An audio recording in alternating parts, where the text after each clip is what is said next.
he went. I didn't even want to fight him, man. That's the crazy thing. My people is the one that wants to make this fight. Like I fuck with Wilder, but believe it or not, all that shit go out the window if we do get in the ring. But I fucks with him. You know what I mean? But yeah, man. I mean, he can take a punch. He got a big old dent in the side of his head. He had a dent in his head, man.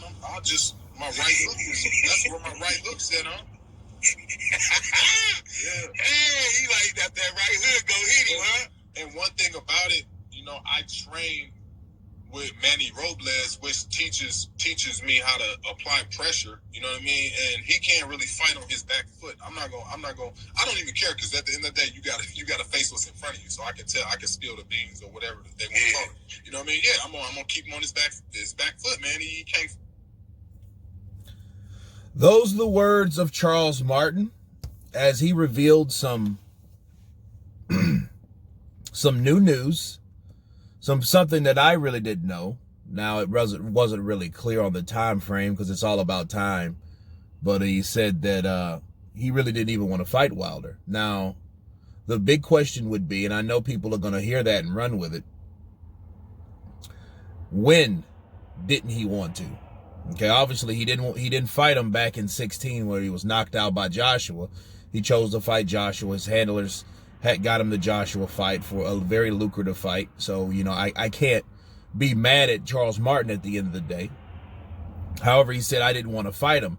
Maybe what he was talking about, maybe he was referring to now, fighting Deontay Wilder now, so because he likes Wilder, you know what I mean? Because he, in his way, he likes Wilder. He looks at Wilder as a friend, but he says that doesn't really matter when he gets in the ring. And he say his right hook is where the dent was, which I think that's off a bit, because if no, that's true. That's true, because that's where his right hook is at.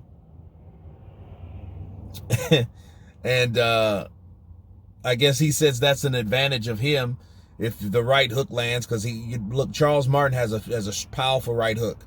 A lot of people don't give him credit for the hook that he has and the hook that he possesses. He did Gerald Washington in with that right hook. He parried and caught him with the right hook, took that man totally out of it. It was that Terrence Crawford punch, the one he hit Kell Brook with, right?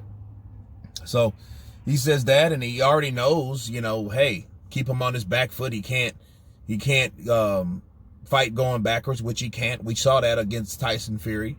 But he also gave Wilder props, like, hey, Wilder can take a punch. So that's another thing that people need to understand. He has a lot of respect for Deontay Wilder. Again, they're friends or whatnot, from the same stable of fighters. Why not? It's camaraderie and love in this sport. So, I wouldn't see why he would have a problem with Deontay Wilder. But the only thing that didn't clear up with the message that I heard is, when didn't he want to fight Wilder? Has it always been that way? Has that always been the case? Has he always just decided, hey, I didn't want to fight Wilder from the get-go? You know what I mean? I know the guy was, whoever the interviewer was just letting him, spill his beans or whatever. But the things are, it really wasn't clear on when, because a lot of people will hear that and say, well, you know what? Why would that? Charles Martin ducked Wilder then. That's why he didn't want to fight him. He admitted it now. No, he didn't specify the time frame. He might have been talking about now, and only now, not then. But anyway, it was very informative of Charles Martin speaking of that particular fight. But nothing's been set in stone yet. It is in talks. They are in preliminary talks. So I hope the fight gets off the ground, because I would love to see two new, fresh heavyweights get into the ring, despite the losses. You guys tell me what you think of Charles Martin's comments towards Deontay the Bronze Bomber Wilder. Of course, please subscribe. And you guys been Counterpunch. Peace.